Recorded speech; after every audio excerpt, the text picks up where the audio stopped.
Afin de dénoncer publiquement la recrudescence des cas de féminicide au Sénégal. Il est malheureux de constater qu'au Sénégal, qu'entre janvier 2019 et mars 2020, pas moins de 21 meurtres de femmes ont été enregistrés. Au premier trimestre de l'année en cours, 5 femmes ont été tuées. Et l'année 2019 a été, comme vous le savez bien, la plus meurtrière pour les femmes. Alors, entre janvier et novembre 2019, on a répertorié quand même 14 cas de meurtre de femmes, répertoriés par le comité de lutte contre les violences faites aux femmes, que vous connaissez bien, le CELVEV.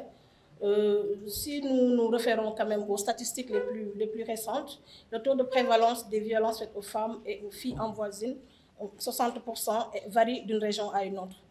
Comme vous le savez, la région de Diourbel, c'est la région qui vient en tête avec 80% donc, de femmes victimes de violences.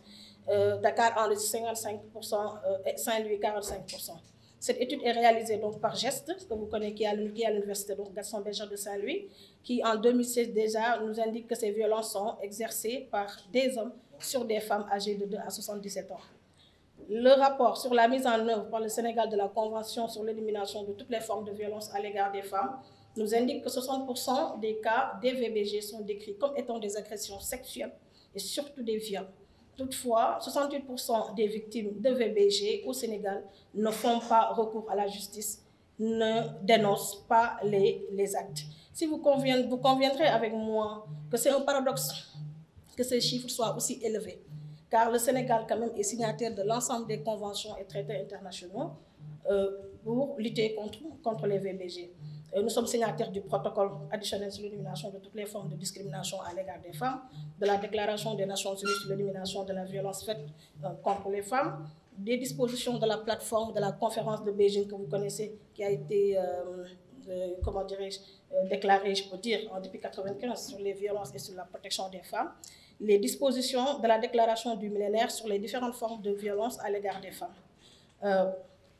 Alors, il est honteux aujourd'hui de remarquer encore une fois la manière dont les médias traitent les informations sur les féminicides et les violences faites aux femmes en général. On peut lire comme titre « Crime passionnel » ou lire des récits effroyables de violences sexuelles. Ce type de traitement déresponsabilise les agresseurs sexuels et nous fait oublier que ce sont des questions de société et d'une grande importance, une question aussi de dignité humaine. On peut nettement sentir le poids du patriarcat dans le traitement médiatique des féminicides. Nous constatons avec regret, et on le dit ici, le silence de nos autorités, vraiment, face à une telle situation tragique pour les femmes de notre pays. Le ministère de la Femme, de la Famille et de la Protection des Enfants, qui est notre ministère de tutelle, est resté aphone malgré ces féminicides. Un silence assourdissant pour une structure dédiée à la famille et aux femmes. Alors, dans une perspective d'émergence et de développement économique et social, nous pouvons et devons faire de la société sénégalaise un socle de sécurité, de droit et de liberté, aussi bien pour les hommes que pour les femmes. Mais disons pour les femmes. Cela renforcera la volonté de l'État du Sénégal à se conformer à ses engagements universels et confirmera son intention ferme d'atteindre les ODD. Pour rappel, l'amélioration de l'égalité entre les sexes et la dévolution des pouvoirs aux femmes sont inscrits dans de nombreux engagements internationaux et aussi dans les stratégies et plans nationaux de développement. Nous sommes indignés, nous n'avons pas compris le silence de nos autorités.